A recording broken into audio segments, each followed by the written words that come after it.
I'm a nurse. I tell a lot of stories to curious people who tend to regret asking right after. It's hard to find another job that matches the sheer breadth of human suffering I'm exposed to daily. The human body is an unbelievably beautiful and complex organism that can contort and be contorted in some wildly obscene ways, and I've had my fair share of horrible sights in my time. Wounds fester, gallbladders fill with stones, forks get stuck in eyes. We are precious little things, and the same body that can survive a fall from a plane can die from a stubbed toe. Not that I figured the survivor of the fall particularly wanted to live at that point. Anyway, my point being, everybody who's ever spent any time in a hospital has seen something gnarly that they'd rather leave behind forever. Even sitting in a waiting room can lead to boredom that can lead to a peek through a door that can lead to a burn victim convulsing in his bed. I always hope that the folks who take that home with them develop a new appreciation for life and empathy for their fellow man. Personally, I worked on the floor that said burn victim was treated on, and his moaning made me grind my teeth all night. Sometimes I want to put my head through the wall as payback for the god-awful thoughts I've had about people who are suffering and dying without the audacity to do it near me. It's not a job for everyone. It's hardly a job for anyone. But you get used to it. You sit in it and live with it. The hospital becomes this third place that no one else can really see. You look at a bed in the corner of the room and you remember the last 3 people that died in it. The fourth's face is already gone. It's good to remember, to appreciate, to hold the knowledge that they were real. They fought and felt, and it can fuck you up if you let it. It's only now that it's flooding back in. I let it flow through. I let it flow through me. It hits and it goes. The wind doesn't knock me over, but little bits get stuck. They itch. Bad. Now I'm there again. I think I might be done with hospital soon. It's been a couple of years. Back then, I was at work every day and almost every night. My divorce sucked bad and I thought it might kill me if I spent any more time at home than I had to. I'm good at my job. I can autopilot for days. Sometimes I sit in my car afterwards and can't remember a single thing I said or did the whole day. Nobody's ever complained. Nobody's ever given me shit from above. I'm not a surgeon or anything. I wasn't cutting hearts open with my eyes closed. I was often checking on people who were bedridden, replacing bedpans and listening to them complain in one ear as it went out the other. There's nothing better to tune out. When I'm in that building, I'm a nurse, not a person. I work, and I forget. That kind of fugue state is not good for you, to say the least. I'd highly recommend trying your best not to get disconnected from reality like that. When it breaks and you come back to the surface, it hits like a truck. It kills. I know it. In those weeks I spent on autopilot, I slowly realized that I only remembered a single thing from every workday. One patient, in one room. He was an older man who'd been transferred from another facility after spending over a year in a coma. He was just some guy, some normal guy who, according to his family, had fallen unconscious while at home and never woke back up. They visited him sometimes, almost always alone. 2 young men and 1 older woman who would just sit with him for an hour or 2 and whisper to him, like he could still hear. It was a sweet gesture, I thought. Too many people are left by their families to rot in their beds. I think unconscious people still have some sort of awareness of reality, even blurred through the impossible layer of a coma.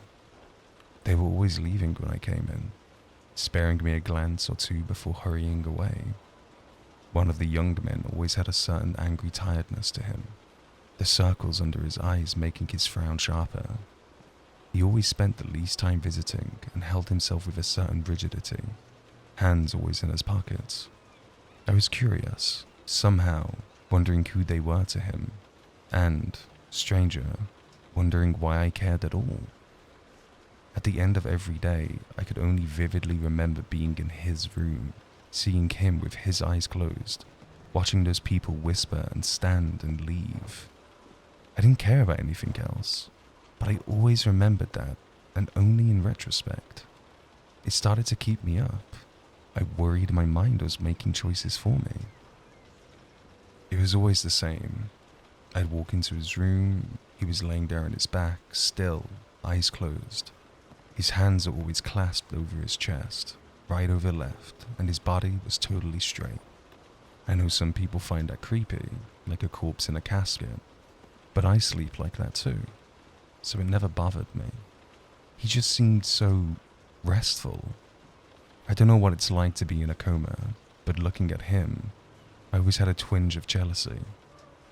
Imagine the rest, the weight off his shoulders, dreams or empty silence. I thought I'd rather be him than go back to my house and my husband again. So, I always tried to make him comfortable. If his visitors had been by, they'd often left his head pointed to the side and his pillow jostled into a weird spot that didn't seem great for his neck. The blanket was always sloppily moved onto him, like they'd fussed with it and forgotten how to set it back up. I figured, why judge them for trying their best to make their loved one more comfortable? Who am I to know what he liked? Regardless, I tried my best. I'd readjust him, fix the curtains at the window, clean up his bedside table, and move the hair from his eyes. It always felt like the right thing to do. I always thought that he had a mild little smile on his face, an upturning at the corner of his lips, something slipping through from his dream, or vice versa. Maybe I made him a little happier then. I started to focus harder at work, be present, work with the older patients in my area of the hospital. I slept well. A few months into his stay, I ran into the tired young man on his way out of the room. His hands were out of his pockets for once, and he was clutching them together with a strange tightness.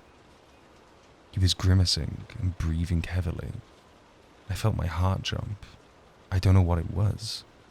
I decided to bring flowers and nearly dropped them as he pushed past me and vanished down the hallway. I had to stop for a moment before I could make myself enter the room. The man in the bed was still there. He was still on his back and his hands were clasped together. The blanket was halfway off of him, worse than usual, and I went to fix it when I noticed something I'd never seen before. He was wearing a ring.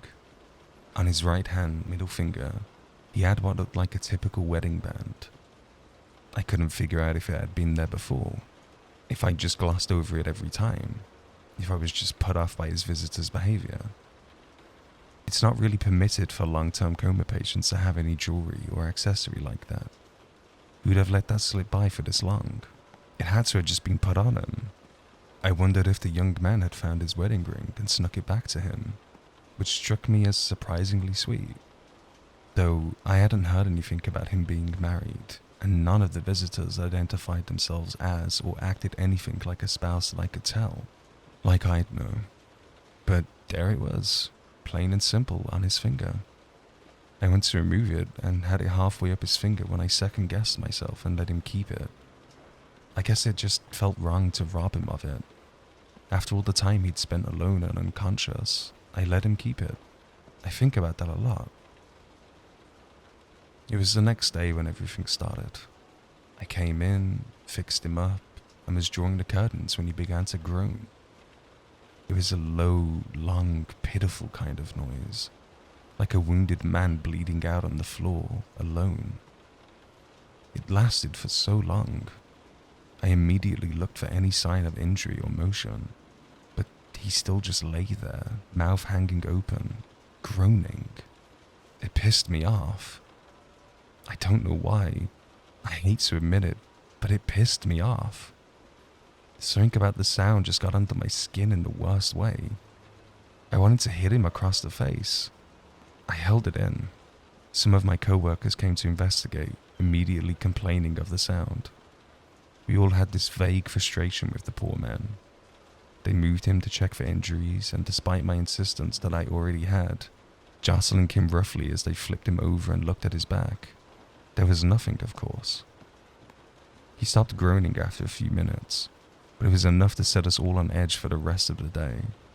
I still fixed him back up in a comfortable position, but there was an undeniable air of unease and frustration in the room. I left him alone. His visitors stopped coming. I never saw any of them ever again. Every day he'd groan and we'd all start to slip. He pushed our buttons until they broke. He was alone in that room and he was suffering loudly. Sometimes he'd cry or shout just for a moment, as if in fear. The patients near him became even more irritable. They'd push each other, yell from their beds, leave their rooms unauthorized, insult others from the door. We'd curtly get them back into their beds and then leave to argue with our co-workers. The whole place got nasty. I hated it. It was worse than being home. I spent a lot of time in my car. I was late, my supervisor was late. We left people in their rooms for hours. No one died, but there were way too many close calls. Too many minor medical emergencies that almost became fatal. People in the waiting rooms would file complaints before their appointments even began. People I trusted and liked were fired, and I was glad to see them gone. The man still slept. I still took it upon myself to make sure he was okay, but I never did it with the care I once had. He started to move. He'd groan, and then he'd roll onto his side, or rub his arm with his hand, or cover his eyes. He fell out of the bed a few times. His skin started to bruise. Overnight, he'd managed to scratch himself with his fingernails that we'd neglected to cut. He'd have scabs I'd never noticed before. He started to groan less and scream more. He just never shut up. A doctor punched his nurse in the face and knocked him out. A bleeding patient was left waiting for hours. 3 scalpels went missing. I kicked a hole in the wall. The lights seemed darker, and they buzzed on and on. It felt louder than my own voice. The hallway seemed too long. I'd walk for minutes and only realized I'd passed where I was going after turning around to see I'd gone way past it. I started crying in front of the patients without noticing, and he still cried and groaned and screamed. I could hear it from outside. I could hear it when I was asleep. Soon enough, I was the only one who'd step a foot in his room. They'd been moving patients to the other end of the wing when possible and spending as little time nearby as they could. I'm not sure if it helped. If there was ever any real attempt at intervention or investigation from above, I didn't see it. I think the hospital just rotted and we all let it. I still wanted to try to keep the place afloat, to do the community the service it deserved. So I still went into his goddamned room. I was hoping he'd die by now, but I wanted it to be in comfort. The perception of time in a coma must be wholly incomprehensible, and I can only hope that his pain was physical alone, his moans the product of a biological reflex, his suffering only visible on the surface. I want to believe that he was just asleep. I pray that he could not feel. I noticed his ring again one day. The skin around it had begun to swell, and he was slowly brushing it with his other hand, lightly, gently, up and down. It was uncharacteristic. His movements were often jerky, rapid, frightening. His moans whispered out and his eyes moved lazily under his eyelids. I realized that I was just staring at him. The image of his body has always been unforgettable, but it struck me more than ever that day. I stood there for a long time before my instincts kicked in and I had a look at his finger. The ring was still so clean, almost reflective. The skin beside it had begun to turn red and, suddenly, it seemed right to try and remove it. Whoever this signified a relationship to, they clearly had nothing to do with him anymore. Relief is a precious thing, and he deserved the little I could try to give him. I went to remove it. The ring didn't budge. Never before or since have I attempted to do something that failed so immediately as that. It just didn't shift in the slightest when I pulled on it. I still don't understand how anything could be on so tight, so stuck. It was unbelievable. I remembered how easily it had slid across his finger the first time I touched it. What seemed like so long ago now. It defied me. It felt wrong to even touch it. The reddened part of his skin felt hot. I was possessed with the urge to break his finger and force the ring off. I had to bite my hand to send it away. I fixed his bed as quickly as I could and escaped. I occasionally gave the ring another pull or two when coming by, just to reaffirm that I was feeling reality. That the world was not lying to me. It was just stuck, and there was nothing I could do about it that didn't make me feel sick. My divorce proceedings were coming up. I was going to be away from the hospital for a little while. There was a certain sick pull that made it hard to get away, but I told myself repeatedly that it would be good for me. It had to happen. I visited him again on my last night there. He'd stopped making much noise. His vocal cords must have been damaged at this point, and his general demeanor had changed. When I came in, he was arching his back, forehead pressed into his pillow, stomach in the air. His eyes were rolling back and his mouth just hung open. I could hear him, even still, whispering, long and quiet. His hands were still crossed over his chest. I just ran forward and took one in my own hand, and he, somehow, began to relax his posture and slide back to rest in the bed. It was the most directly he'd ever responded to something I did, and it scared me. I was immediately frozen, his fingers in my hand. He shouldn't have been able to react to anything. I still cannot fathom what kind of awareness he might have had at any point. God, if he was there the whole time, present but trapped?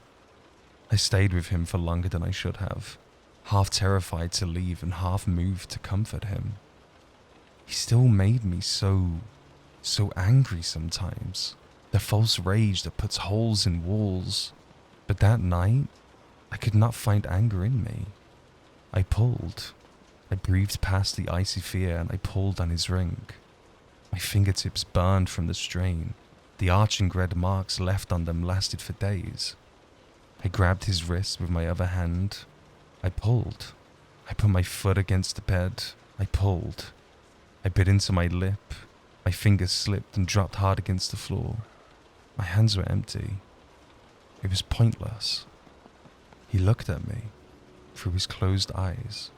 His body laid against the bed, but his head was stuck, perpendicular, recessed into the pillow and certainly, obviously bent, twisted, his chin digging into his chest. And he stared.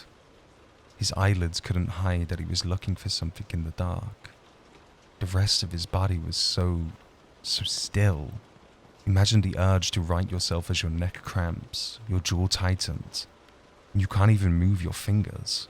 You can't even open your eyes. I coughed and gagged and crawled away in fear. I left him like that and hid outside. The sense of relief was immense at first. Being away from that environment reminded me how I felt in the sunlight. Everything smelled better. I didn't dig my fingernails into my palm. In court, it came back. I couldn't blink without feeling like my eyes would never open again. I listened, I spoke, I looked my husband in the face, and I left scrapes on the side of my chair. I've never had to explain this before. It's hard to make the hole in my brain feel real. I've never cared about anything that much. I didn't care about my own divorce while it was happening. I wanted to be anything else. I wanted to hurt myself. Nothing bad even happened. No one said anything, did anything. I just wanted to bite a chunk from my own arm every minute. Something wormed in there and made me sick. I threw up on the carpet before God and everyone. I was very nearly hospitalized. I was just so afraid that something was going to happen. Something is always about to happen. It worked out. I'm single again.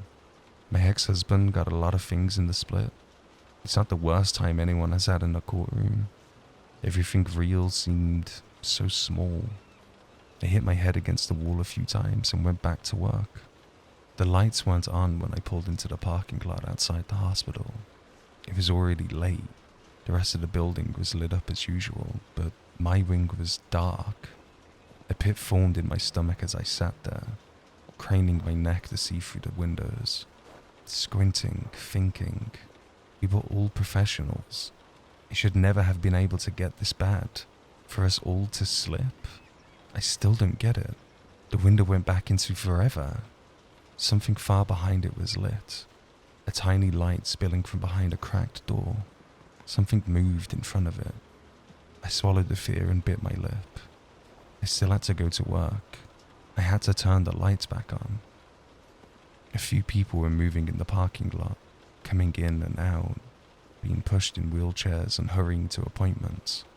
It seemed like no one else had any feeling of foreboding, of an encroaching darkness. The lights were just off in one wing. I was just losing my mind. It was cold and I was still alone. I hurried through the door and towards the first elevator. I always try to avoid looking too troubled at work. Being in a hospital is already a stress-inducing situation for most, and I'm very aware that watching medical personnel with grim looks on their faces can often make that worse. It's one of the reasons why I'd been so frustrated with the recent state of the place.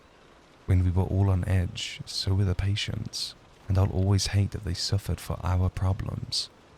Saying that, I know that when I walked through that lobby, I looked like hell.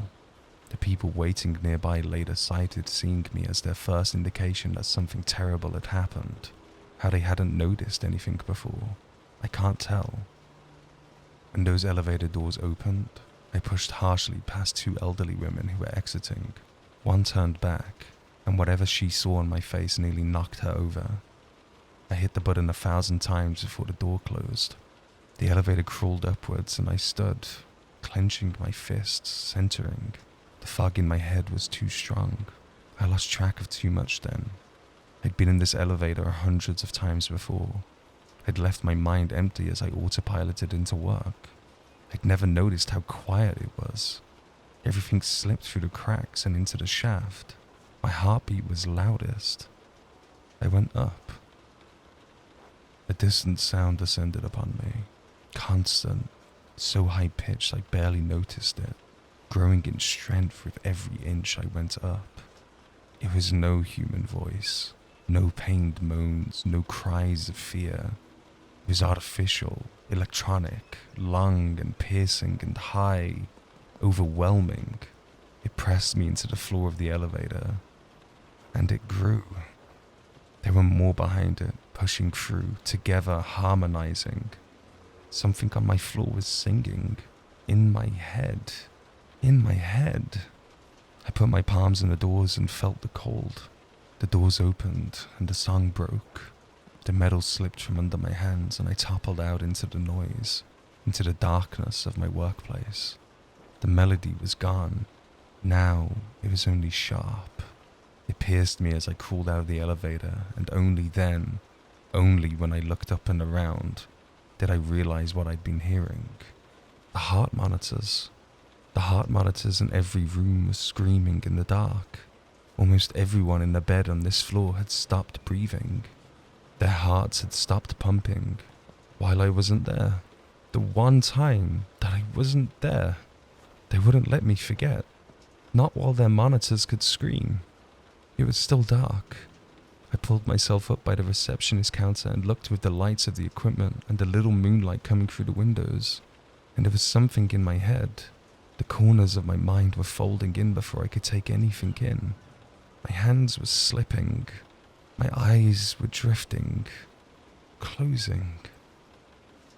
I took a pen from the desk and stabbed myself in my upper thigh.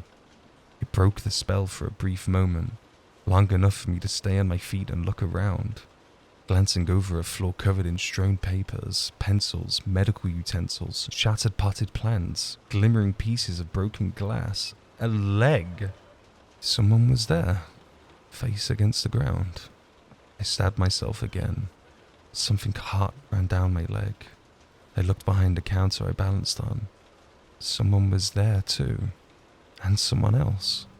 As my eyes adjusted, it seemed like everyone here had fallen wherever they were standing, during whatever they were doing, and it had been something. Some had put their hands on each other. There were scalpels and scissors scattered near them. I couldn't look over the noise. They were breathing. Some cut through the incessant noise of the heart monitors with heaving, convulsing moans, gasping, crying for air. But they breathed. They were still alive. Alive and in pain. Alive and unconscious. Suffering with their eyes closed. Dreaming. My knees started to buckle. I stabbed myself again. Again, my eyes began to shut. I dug it in and twisted. I walked while I could still feel my sock turn soggy, hurting while I could still move to do something about it. I passed by doors softly swinging and saw, briefly, feet under covers, hands dangling limp, eyes shut tight and mouths hanging open. Every one of our patients here had died in their beds while I was gone. The pen broke in my thigh. I replaced it with the sharp end of my fingernail and pushed around the corner. In the back, past the sticky heat in my hand, was his room. He'd still be there, like everyone else. I couldn't pick out his heart monitor among the rest. There was little reasoning to be had with the weight bearing down on me. I stopped thinking and kept walking. Thoughts and feelings can be difficult to recall when in the wake of something terrible. I was there. I remember what I saw, what I touched, but something in the hospital sits just out of sight. There's something watching from around those darkened corners that I don't remember how to see. It wanted me to close my eyes and collapse. It begged me to, and my only answer was in the tip of my finger. I don't know what would have happened if I'd let it put me to sleep. I think I came in too late for it to sink in like it did for everyone else. I think the scars on my leg are worth a lot. I groped further down the hall, stumbling past fallen bodies with one finger in my ear and the other in my leg. His room was just ahead of me now. It smelled like blood. It mixed with the copper stench of my dripping leg, and I ran the last few steps to the room. I hit the door and slipped. It was blood, pooling and crumpling my back against the slick tile as I landed. My head snapped up, and there he was. He was harrowing. The moonlight bathed him, and I saw. He was again arched above his bed, his back achingly curled, almost perfectly still. His teeth brushed his pillow as his spit pooled, his mouth distending in silent pain, and his arm was moving. It trembled forward, shaking, leading up to his hand. There it glowed, split, flopping from the tip of his middle finger, with the remnant flaps of its skin, glistening with shards of red between them. Under them, the fingers of his other hand, their own skin beginning to split as he pushed, ever pushing the ring, that ring, of course, up and out through the skin, twisting, tearing the skin, anything to push it up and off, finally off.